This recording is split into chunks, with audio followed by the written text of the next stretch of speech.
What's going on, y'all? Welcome back to Kitaj NBA. Saturday, January 13th is a very special day. For me, as a Bulls fan, I get to see firsthand the future of my team. Zach Lavine, who is our proposed future star, the guy that we traded Jimmy Butler, basically our team, last year for. In order to rebuild, we were going to pull some young players from the Wolves, get that draft pick, that's Lauri Markkanen, and Zach Lavine, a guy that his last season in the NBA averaged 19 points, 46% from the field, 39% from three. He is a pure scorer as a third-year 21-year-old, and now he is a fourth-year 22-year-old set to make his debut on Saturday, January 13th for the Chicago Bulls. My Chicago Bulls. It's also a very special day because I'm turning 18 that day, that same day. I'm going to be in the building in the UC to watch Zach Lavine play for the first time. It's going to be pretty dope. Supposed to be on a minutes restriction, around like 20 minutes regardless.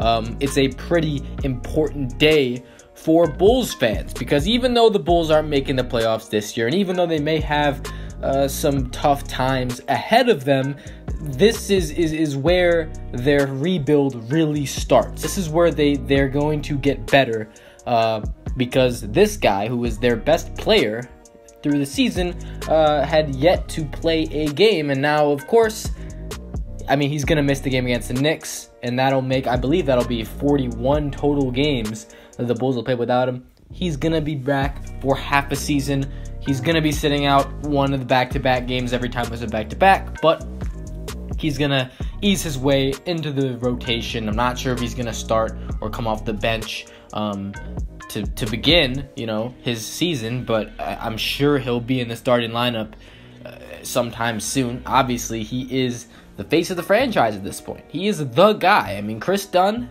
and Lauri Markkanen, they're the new guys. They've played very well. They've definitely been promising, to say the least, and definitely look like the two strongest players for the future of this team. But Zach Lavine, we've always known he is that number one guy, and I'm not going to say right now that he can be the number one guy on a great team. However, that's the test. That's what we're going to see, and while a lot of people might not think so, the Bulls, we got to start somewhere. And even if we get to a fourth or fifth seed in the future, even if Zach Lavine can't lead us to a championship, which, of course, I'm not saying there's any possibility of that. I'm just saying we'll be able to attract more free agents. The Bulls will be a more attractive location for people. They are already a large market, big city, very decorated basketball history. So for all my Bulls fans out there, this is going to be the start of something big, hopefully, if things go according to plan. Now, the next thing I want to talk about is Zach Lavine's future in the NBA and what type of player he can be for this team. Now, of course, around 11 months ago, Zach Lavine went down with a tragic ACL tear. He's a guy that he really hadn't suffered injuries prior to that point in the NBA. He's been a super athletic guy, someone that can play the one or the two, but always a matchup nightmare because not only does he have a really good shooting stroke, but he's also explosive. He's super fast. He can get up. He jumps out of the gym. He's won a couple of dunk contests, and the guy's only 22 years old. And when he was coming into the league, we were asking the question, hey, can this guy be the best dunker ever? I know it doesn't have a huge impact on how good your team is because, of course, you can have an amazing dunker, but he might be like your 13th man. However, Zach Lavine, being a shooter, being a good ball handler, and being a fast player, his ability to get up helps a lot because he can finish over the top when he gets to the rim. He can be a target for alley-oops.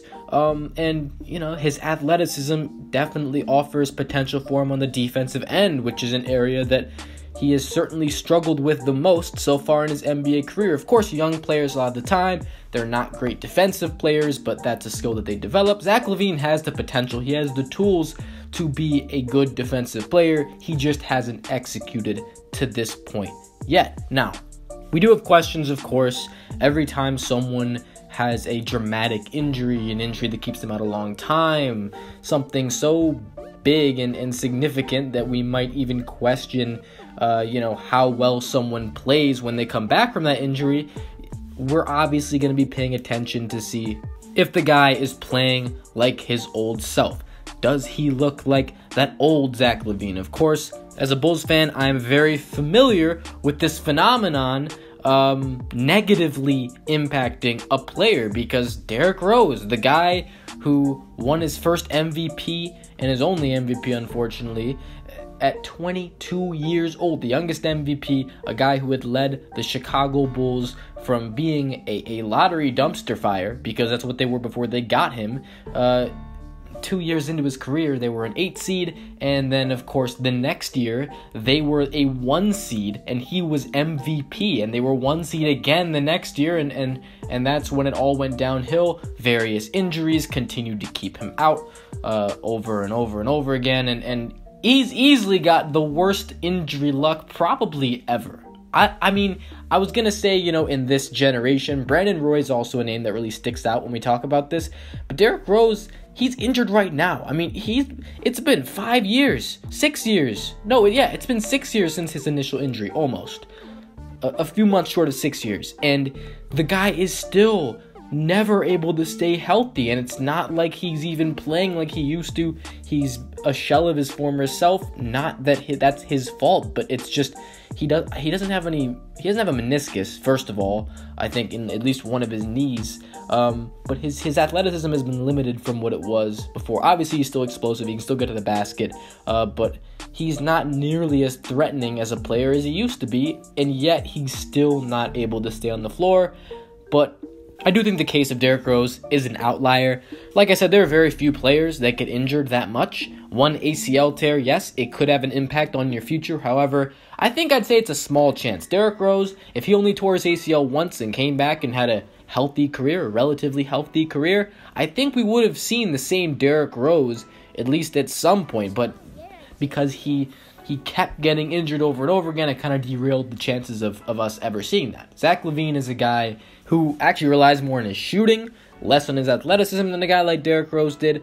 And, if he's to be impacted by this injury for a long time, if, we don't see the same athleticism out of him, he's still got skills. He's still a very skilled player, and he's 6'5", plays shooting guard, can play point guard. I think that he'll be just fine, but I do think that we will see that same Zach Lavine, because most of the time when injuries happen, we get to see that same version of the player again. So even a tragic ACL tear, we've seen guys come back from ACL tears and be great. I don't think there's anything to worry about with that. A lot of people are saying, the Bulls traded for an injured Zach Lavine, and that's bad because he's injured. I don't really think it makes that much of a difference, as long as that doesn't, tell the story from now on, as long as, he's not out all the time in the future.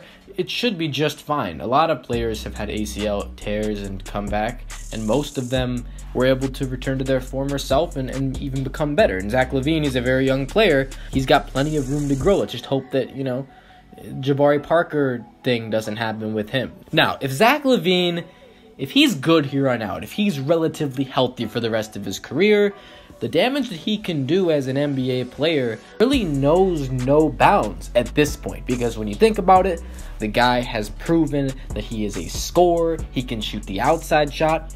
I said those stats earlier, that 19 points. Remember, he was the third option on that team. A third option on a team, and he's averaging 19 points. That's pretty impressive, doing it efficiently. We know he can get buckets. And that's the thing. He's athletic. He's fast. He can get by people. He can shoot over people. His offensive game, as far as I'm concerned, is fantastic. And the guy's 22 years old. Of course, he does need to improve slightly on that playmaking ability. As a number one guy, for the time being, you got to be able to dish. You got to be able to set people up. And I think that with the ball in his hands, more than it was in Minnesota, he will be able to do that. He will be able to become a better playmaker. Now, the big thing for Zach Lavine, of course, he's got to improve on all fronts. He's got to up his scoring, even though it's already great. And that will go up, by the way, because he's going to be the number one option when he comes back. He's going to, at least, by next season, be getting a lot more buckets. Those assist numbers should go up too. He's going to be getting more opportunities to make plays, but also he should be improving as a playmaker. But the main thing I'm looking at is the defensive side. And hopefully he becomes a guy that can defend at least to an average level, because he is below average right now in the NBA for shooting guards. He's a guy that has played some lackluster defense in his career. His offense has always been his calling card, and rightfully so. So if he can put together a better defensive output, if he can continue on this pace, there really aren't a whole lot of factors holding him back. I mean, think about it. If the guy stays relatively healthy, what are the holes in his game that he can't improve? Because a lot of guys, you know, they're too short, or they're too skinny, or they're not athletic enough. You know, there's a lot of constraints to hold some players back. You know, if you're a certain height, there might be just a limit to how good you are. Obviously, Isaiah Thomas is kind of breaking that because we've never seen it before. But think about if Isaiah Thomas was like 6'5", how much of an absolute beast he would be. So Zach LaVine, he's 6'5". He's big enough to play in this league. He's more than athletic enough. When you look at his body, when you look at the athletic tools he has, there shouldn't be a limit to how good he should be, especially when you look at how good he can shoot the ball. So I'm really excited, not because I think he's going to be making a splash this season necessarily, but I do think that in the future he will become one of the NBA's premier shooting guards at the least. That's going to do it for this video. I'm very excited. What do you guys think? My Bulls fans, what do you guys think about Zach LaVine? Is he going to leave a legacy? Let's hope. Comment what you think about this below. Like this up if you enjoy or agree or whatever. Subscribe if you're new. And I'm out. Thanks for watching, y'all. Peace.